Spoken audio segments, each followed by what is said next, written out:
Hello, replayers. Thank you so much for joining. I appreciate you stopping by and coming in and seeing our scope here. It's my second scope, so please have patience with me. They keep saying I'm gonna get better, and that's what's gonna happen. Hey Jay, how you doing, man? How's Missouri treating you? It's great to see you, man. So today, what I want to do is take and say hello to people for a little bit, and then we're going to talk about three things that you can do to make every day amazing. Every time you can make it amazing, okay? Now, my goal is to keep these scopes as short as possible because I just find that I don't have a lot of time, so I'm going to do the best I can to keep these around 5 minutes. So, getting right into it, I have three tips to make every day amazing. And the first tip is to realize, and please, if someone could just be the scribe here, that would be awesome. The first tip, or I guess I should say a little bit about myself. My name is Rick White. I am a business coach and co-owner of 180 Business Solutions with my wife Brenda. You can follow her at BW180Biz. She does some great scopes as well. And we coach auto repair and truck repair shops all over the country to help them realize the business of their dreams. So, now let's get into the tips. Oh, thanks, Brenda. Okay, so let's get into the tips. The first tip is there's no such thing as a bad day or a good day. The reality is that every day is really a mosaic of little pieces, and those are what make up our day. It's what we focus on that creates the day. Whether we focus on the bad moments or the good moments, that's the kind of day that we're going to have, okay?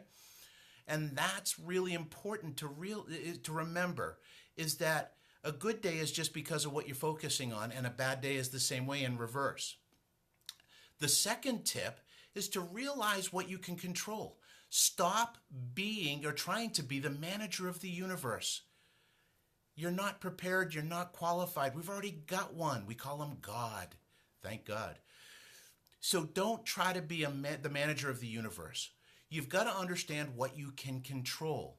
Stephen Covey said this very well. Hey, F4, great to see you here. Stephen Covey said this great. We basically have two circles. We have circle of concern where we can affect change, and we have circle of influence. Circle of influence is where we can change things, and circle of concern where there are things that affect us, but we can't affect change with those. All we can do is change ourselves, and that's the other thing is to understand that the only thing we really can affect change on is ourselves. Okay? Exactly, Beck Early. Let go of what you can't fix and change. Okay, it doesn't help. You know, they once said, my favorite quote about worry is it's interest paid on a debt you may never owe, and that's really true. So you got to be able to know what you can affect change on and what you can't let those go. And even on the things that you can't affect change, what you can do is change how you deal with it. See, there's really only three areas that we can affect change, and it's in ourselves. The first is in our attention. What am I saying? What am I paying attention to? What thoughts am I thinking? Okay? What's going through my head? Because the reality is, as Earl Nightingale said, we become what we think about. So I've got to be aware of my attention. The second thing I have to be aware of is my attitude. How do I feel about what's happening around me? Okay? And then the third thing is my activity, my action. What am I going to do because of what's happening around me? See, I have two options. I can respond, which is where I'm going to sit back and think about something and then have a reply, or I'm going to react, which tends to be more emotional and gut level. And I don't know if you guys are like me, but most of the time I tend to regret my reactions. So you want to take and you want to respond. And here's the fulcrum point of all of this. And this is something I got from Tony Robbins, is the way I change my attitude, my attention, and my action is by changing the meaning I assign or associate with what's happening to me. Okay? Let's think about that for a second. You know, when I was a kid, I used to love eating avocados and yams, and I used to love celery stuffed with the cream cheese and olives. Love those three things. And then at one point, at different times, I got sick after eating each one of those. I got to be honest with you, I haven't eaten any of those since then. And it's because subconsciously I associate those foods with getting sick. Now, that's not a true association, right? Because here's the thing. I've actually started eating some of them again and they taste good. But for years I didn't because of that association. It's the meaning I give it. I got some examples here. My daughter, when she was really young, my daughter Ashley, she's 25 now. When she was very young, she was on a couch and she jumped across the room, and I landed and caught her before she hit the floor. Now, as a little child, if that had happened, she may have found that what she might have associated was the sofa with the pain, and the reality is that wasn't it at all. It was her falling off. So these associations are made all the time in our subconscious. We're a cause and effect animal. When we have something that makes us feel good, we want to understand subconsciously what it feels good so that we can do it again. And if it hurt, we want to make sure we don't do it again, right? It's what we associate. Okay? And then the last thing I want to take and talk to you about is the fact that mishaps and misfortunes aren't fatal. Look at, man, they're nothing more than inconveniences. That's the truth.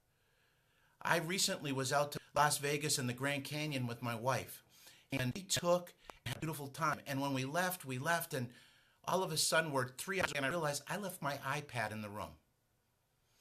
Called the ranch that we stayed in, the Pie Ranch. If you ever want to see, they're absolutely amazing.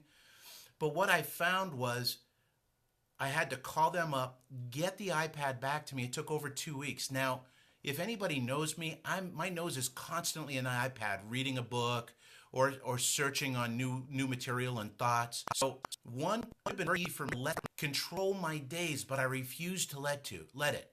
I had a smartphone. There were things that I could take and do instead that worked just as well. So the thing is, these things aren't fatal. They're simply inconveniences. I'm not going to let these things steal my joy or my attitude, because these are the most precious gifts I have. So what do you want to do? I heard a story. This is really pretty cool. I heard a story about this guy that was stranded on an island for months, built himself a hut. He was out hunting.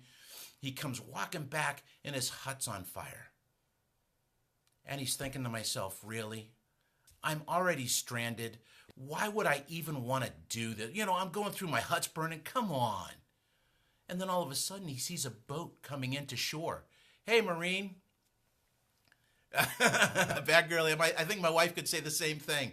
I love my iPad. But what happened was this boat started coming in. And he was like, oh my gosh, I'm saved. What happened? And the boat captain said, we saw the smoke from your signal fire. So there's something the guy thought was really bad, and it turned out to be just a blessing. So to recap, what are we talking about here, right? We're talking about you can have an incredible day every day. All you've got to do is recognize that your days are mosaics. Watch what you pay attention to. That you can't control everything. Look at what you can control and the meaning that you give the things that happen to you. That's how we change our attitude, our attention, and our actions. And then the last thing is, remember that to us, they're not fatal. They're just inconveniences. Brush them off, move on.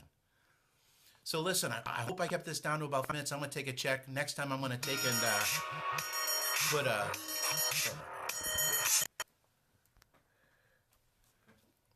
phone went off. Sorry about that. So what we're going to do, again, understand that life is a mosaic. Every day is a mosaic. Watch what you pay attention to. Be aware of what you can control, okay? And then take and realize that the mishaps, they're nothing. They're just little inconveniences. All right? Thank you so much, everybody. I really appreciate the hearts. I appreciate that. If you thought the content was good, please share it with your people. I'm sorry. I think I can see that. I do belong to Tag Tribes. It's a great group. Please take and join them if you're looking for people to help you grow. Okay? And then also, if you'd like to connect with me, we have a blog, 180biz.com/blog, and also on Facebook, facebook.com/180biz. Would love to connect and meet up with the people on this great platform. Thank you very much. And I'm going to take and check this replay. Maybe we'll put another one up so that the content, the flow is better. Bat Girly, thank you so much. I really appreciate that.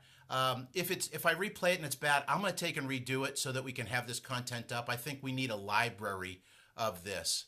So, oh yes, award-winning national motivational blog. We were selected as one of the top 10 motivational blogs by Success Magazine.